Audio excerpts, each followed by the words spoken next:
Jupiter हमारे solar system का सबसे बड़ा सितारा है, जिसकी वजह से इसकी ग्रेविटी, इसकी मैग्नेटिक फील्ड और इस पर चलने वाले तूफानों का साइज सभी सितारों से ज्यादा है। साइज में बड़ा होने की वजह से इसके अंदर ऐसे ऐसे राज छुपे हैं जिसके बारे में जानकर आप चौंक जाओगे।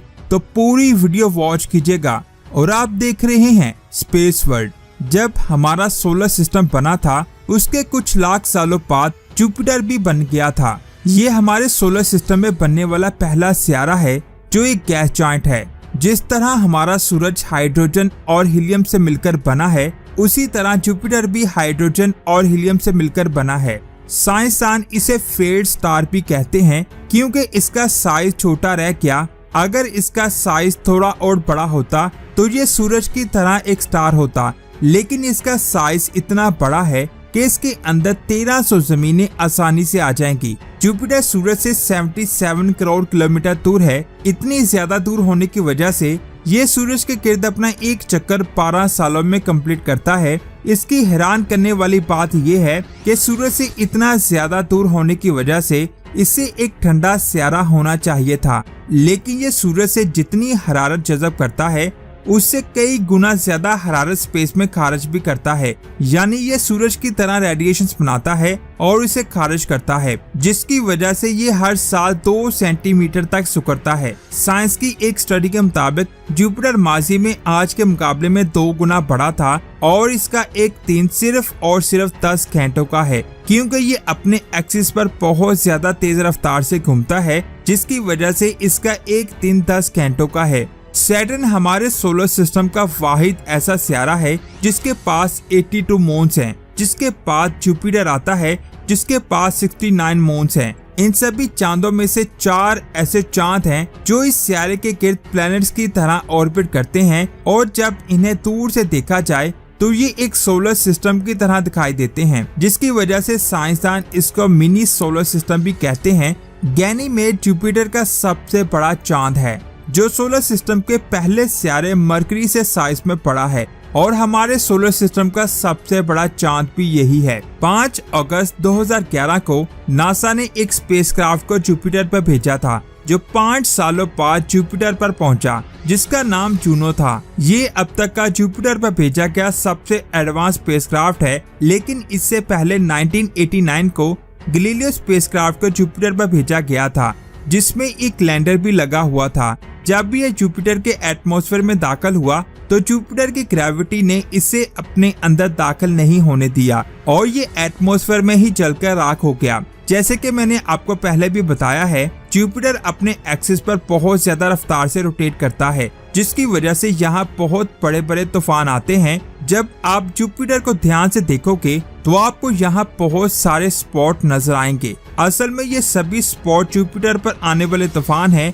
और इनका साइज बहुत बड़ा है, लेकिन इन सभी स्पॉट में से ये स्पॉट सबसे बड़ा है, जिसे रेड जायंट स्पॉट कहा जाता है। ये जुपिटर पर आने वाला सबसे बड़ा तूफान है। ये तूफान इतना बड़ा है कि इसमें हमारी जमीन आसानी से आ जाएगी। साइंस की एक स्टडी के मुताबिक ये तूफान 350 सालों से मुसलसल चल रहा है, लेकिन सोचने वाली बात ये है कि इतने सालों से ये तूफान आखिर कैसे चल रहा है। एक स्टडी के मुताबिक ये तूफान अपने आसपास मौजूद हवाओं को अपनी तरफ खींचता है, जिसकी वजह से ये तूफान चलता रहता है। लेकिन अगर इसे आसपास से हवाएं मिलना बंद हो जाती हैं, तो ये बहुत बड़ा तूफान चलना बंद हो जाएगा। 1995 में इस तस्वीर में ये तूफान साफ दिखाई दे रहा है। 2009 में इस तूफान का साइज छोटा हो गया है और 2014 में ये तूफान और भी छोटा हो गया है। यानी इस तूफान का साइज वक्त के साथ साथ छोटा हो रहा है और एक वक्त ऐसा आएगा जब ये तूफान खत्म हो जाएगा।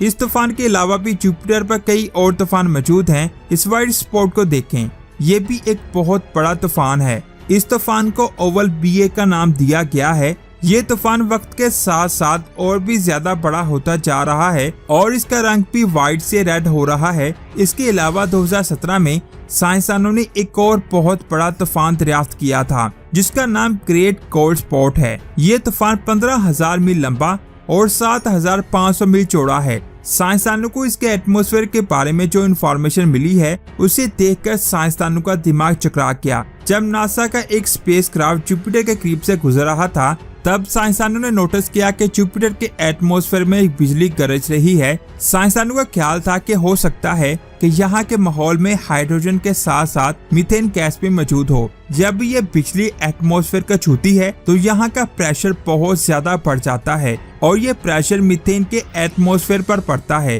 तो मीथेन गैस कार्बन में कन्वर्ट हो जाती है और फिर यहाँ होती है डायमंड की बारिश और ये डायमंड बहुत तेजी के साथ जुपिटर की सरफेस में गिरने लगते हैं। जब ये डायमंड नीचे जाते हैं तो इन पर प्रेशर और टेम्परेचर बहुत ज्यादा बढ़ने लगता है, जिसकी वजह से ये डायमंड पिघल कर लिक्विड बन जाते हैं और इस लिक्विड की बारिश से बनता है एक बहुत बड़ा डायमंड का ओशियन, जिसकी कोर लिक्विड और मेटेलिक हाइड्रोजन से मिलकर बनी है। इस कोर की वजह से जुपिटर की मैग्नेटिक फील्ड बनती है। साइज के बहुत ज्यादा बड़ा होने की वजह से जुपिटर की ये मैग्नेटिक फील्ड सोलर सिस्टम में मौजूद सभी सितारों से बहुत ज्यादा है और ये मैग्नेटिक फील्ड हमारी ज़मीन की मैग्नेटिक फील्ड से 20,000 गुना ज्यादा ताकतवर है। साइज में बहुत ज्यादा बड़ा होने की वजह से इसकी ग्रेविटी भी बहुत ज्यादा है। अगर जमीन पर मौजूद किसी चीज का वजन 100 किलोग्राम हो तो ये वजन जुपिटर पर 240 किलोग्राम होगा। इसी ग्रेविटी की वजह से जुपिटर बहुत सारे एस्टेरॉयड को अपनी तरफ खींचता है,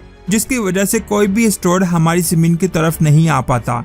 यानी ये हमारा बॉडीगार्ड भी है। अगर जुपिटर ना होता तो बहुत सारे एस्टेरॉयड हमारी जमीन से टकराते, जिसकी वजह से हमारी जमीन कब की खत्म हो चुकी होती और हम इंसानों का इस पर नामो निशान ना होता। ये अल्लाह की कुदरत है। आप इसके बारे में क्या कहते हैं नीचे कमेंट्स करके जरूर बताएं। वीडियो अच्छी लगी तो लाइक करने के साथ साथ इसे आगे भी शेयर करें। मिलते हैं एक और अमेजिंग वीडियो में। अपना बहुत सारा ख्याल रखें। अल्लाह हाफिज।